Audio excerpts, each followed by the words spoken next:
प्रभातखबर.com, विश्वास वही, रफ्तार नहीं। मुख्यमंत्री योगी आदित्यनाथ प्रबुद्ध जन सम्मेलन में हिस्सा लेने के लिए कानपुर पहुंचे। कानपुर में सीएम योगी ने निकाय चुनाव से पहले 338.59 करोड़ रुपए की योजनाओं का शिलान्यास और लोकार्पण किया। कानपुर की जनता का आभार व्यक्त करते हुए मुख्यमंत्री ने कहा कि डबल इंजन की सरकार कानपुर समेत प्रदेश के विकास की प्रतिबद्धता के लिए काम कर रही है। सीएम योगी ने कहा कि अब कोई भी समाज विरोधी तत्व अपराध करने की हिम्मत नहीं कर पा रहा है। यदि किसी ने किसी चौराहे पर शरारत की तो अगले चौराहे पर भागने से पहले ही पुलिस उसको ढेर कर चुकी होगी, क्योंकि उसकी तस्वीरें चौराहों पर लगे सीसीटीवी कैमरों में कैद हो चुकी होंगी। अब कोई अपराधी, कोई भी ऐसा समाज विरोधी तत्व जो पहले एक चौराहे पर किसी बेटी या बहन को छेड़ता हो, दूसरे चौराहे पर डकैती डालने का दुस्साहस करता हो, अब नहीं कर पाएगा, क्योंकि सीसीटीवी कैमरा एक एक गतिविधि को कैद करके रखेगा। अगर किसी ने एक चौराहे पर कोई शरारत की या कोई डकैती डाली तो अगले चौराहे पर भागते से पहले ही वह सारी तस्वीरें कैद हो जाएंगी और अगले चौराहे तक पहुंचते पहुंचते पुलिस उसको ढेर कर चुकी होगी। भाइयों बहनों, अब कोई भी सुरक्षा में सेंध लगाने का दुस्साहस नहीं कर पाएगा। फिर से मां गंगा के अविरलता और निर्मलता को आगे बढ़ाने का कार्य किया था। नमामि गंगे परियोजना का सबसे क्रिटिकल पॉइंट कानपुर समझा जाता था। लोग कानपुर को इसके लिए झिझोड़ते थे, गलत निगाहों से देखते थे कि देखिए, कभी कानपुर औद्योगिक और रोजगार की नगरी थी, आज कानपुर प्रदूषण पैदा कर रहा है। कानपुर का सारा शिविर गंगा जी में जाता है, इसके नीचे गंगा जी कहीं भी स्नान यानी आचमन की बात तो दूर, स्नान करने लायक नहीं। लेकिन आज मैं कह सकता हूं, कानपुर में किए गए प्रयोग का परिणाम है कि प्रयागराज में भी गंगा जी अविरल और निर्मल बनी हुई है। इसके दो उदाहरण स्पष्ट हैं। एक, कानपुर के सीसामऊ नाला को पूरी तरह चौक करते हुए वहां पर उसे हम लोगों ने आज सेल्फी पॉइंट में बदलने का काम किया है। और दूसरा, जाजमऊ के पास जहां एक भी जलीय जीव नहीं बचा था, आज गंगा जी में फिर से जलीय जीव दिखाई दे रहे हैं। और भाइयों बहनों, एक और अविरल और निर्मल गंगा की परिकल्पना को साकार करता हुआ कानपुर है। वहीं कानपुर आज अत्याधुनिक सुविधाओं को लेकर के आगे बढ़ रहा है। कानपुर में मेट्रो की शुरुआत प्रधानमंत्री मोदी जी ने विगत वर्ष ही प्रारंभ कर दी थी। तेजी के साथ इसका विस्तार हो रहा है और मेरा अनुमान है फर्स्ट फेज के बाद अब सेकेंड और थर्ड फेज के कार्यों को बहुत शीघ्र हम कानपुर वासियों को लोकार्पित करने के लिए कानपुर में आएंगे। कानपुर को पब्लिक ट्रांसपोर्ट की एक बेहतरीन सुविधा को देने का कार्य करेंगे। इलेक्ट्रिक बस सेवा पहले से आपके कानपुर में संचालित है। तो भाइयों बहनों, औद्योगिक विकास की इसकी पहचान को फिर से वापस देने के लिए देश के अंदर जो 2 डिफेंस कॉरिडोर बन रहे हैं, उनमें से एक कानपुर भी उसका केंद्र बिंदु है। और उत्तर प्रदेश के कानपुर, अलीगढ़, आगरा, लखनऊ, झांसी और चित्रकूट, इन सभी क्षेत्रों में डिफेंस कॉरिडोर से संबंधित नोड को लैंड बैंक और विकास के साथ जोड़ते हुए भारत की रक्षा के क्षेत्र में आत्मनिर्भरता के लक्ष्य को प्राप्त करने का केंद्र बिंदु एक बार फिर से कानपुर बनेगा। इसके लिए सरकार पूरी प्रतिबद्धता के साथ कार्य कर रही है।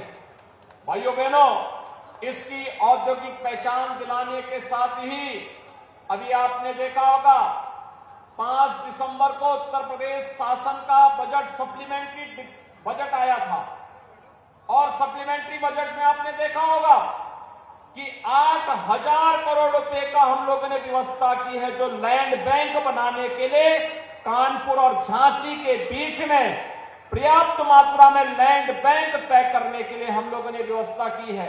जिससे औद्योगिक निवेश के एक बड़े कार्यक्रम को हम आगे बढ़ा सकें। भाइयों बहनों, एक तरफ विकास की इस प्रक्रिया को आगे बढ़ाने का कार्य हो रहा है, तो दूसरी तरफ आज नगरीय जीवन को बदलने की कार्रवाई को भी तेजी के साथ आगे बढ़ाने का कार्य चल रहा है। आपने देखा होगा, आज यहां पर अभी कुछ देर पहले लाभार्थी परक योजनाओं का लाभ लाभार्थियों को दिया गया। तो स्मार्ट सिटी मिशन के अंतर्गत कानपुर जैसे शहर में कैसे स्मार्ट सिटी ने इस पुराने नगर की तस्वीर को बदलने का काम किया है, आज यहां पर उसकी एक झलक भी आपको देखने को मिली होंगी। 400 करोड़ रुपए की अधिकतर परियोजनाएं कानपुर सिटी से जुड़ी हुई स्मार्ट सिटी मिशन से जुड़ी हुई वे परियोजनाएं हैं, जो कार्य बहुत पहले हो जाना चाहिए था, लेकिन उस कार्य में कोताही बरती गई। और स्मार्ट सिटी मिशन का परिणाम है कि भाइयों बहनों, स्मार्ट सिटी मिशन जो हम लोगों ने integrated command and control centre बनाया था, ये command and control centre Covid जैसी महामारी के दौरान एक तरफ कोविड प्रबंधन का काम करता था और दूसरी तरफ सिटी के कूड़ा प्रबंधन में भी यहां से मॉनिटरिंग करने का एक बेहतरीन माध्यम ये बना था। टेक्नोलॉजी का उपयोग करके हम आम नागरिक के जीवन को कितना सहज और सरल बना सकते हैं, स्मार्ट सिटी मिशन के अंतर्गत ICCC इसका एक उदाहरण है।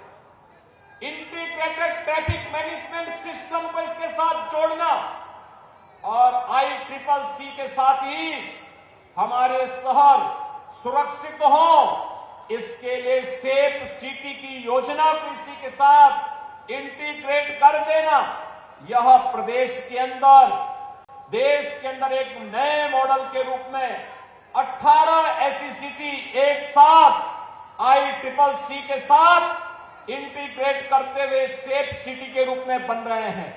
अब कोई अपराधी, कोई भी ऐसा समाज विरोधी तत्व जो पहले एक चौराहे पर किसी बेटी या बहन को छेड़ता हो, दूसरे चौराहे पर डकैती डालने का दुस्साहस करता हो, अब नहीं कर पाएगा, क्योंकि सीसीटीवी कैमरा एक एक गतिविधि को कैद करके रखेगा। अगर किसी ने एक चौराहे पर कोई शरारत की या कोई डकैती डाली, तो अगले चौराहे पर भागते से पहले ही वह सारी तस्वीरें कैद हो जाएंगी और अगले चौराहे तक पहुंचते पहुंचते पुलिस उसको ढेर कर चुकी होगी। भाइयों बहनों, अब कोई भी सुरक्षा में सेंध लगाने का दुस्साहस नहीं कर पाएगा। एक बेहतरीन प्रयास हो रहा है। कोई सोचता था पहले शहरी क्षेत्रों में गरीबों को भी प्रधानमंत्री आवास योजना का लाभ मिले, आज उसकी सुविधा दी जा रही है। अकेले कानपुर में अब तक 25,000 से अधिक गरीबों को आवास मिले हैं, जिनमें 11,000 से अधिक 14,000 से अधिक आवास कानपुर नगर में मिले हैं। और ग्रामीण क्षेत्र को अगर हम देखेंगे तो 11,000 से अधिक गरीबों को ग्रामीण क्षेत्र में भी प्रधानमंत्री आवास योजना का लाभ मिला है। स्ट्रीट वेंडर, कोई सोचता था ठेला खोमचा रेड़ी लगाने वाले, मुझे बहुत पहले 2012 में और उससे पहले भी कानपुर में गोविंद नगर में कई जगहों पर सभाओं के लिए आना पड़ता था। मैं देखता था बड़े पैमाने पे पटरी व्यवसायी अपना व्यवसाय करते थे, पटरियों पे सोते थे, कोई पुरसा हाल नहीं था। आज भाइयों बहनों, पहली बार हुआ है प्रधानमंत्री मोदी जी के विजन और उनके मार्गदर्शन में आज स्ट्रीट वेंडर के लिए व्यवस्थित कार्य योजना बनी है।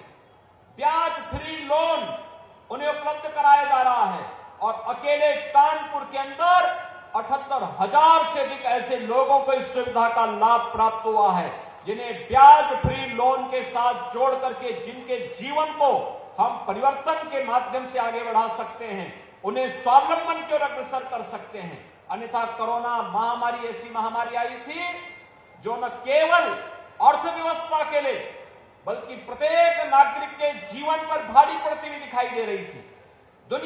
प्रभातखबर.com, विश्वास वही, रफ्तार नहीं।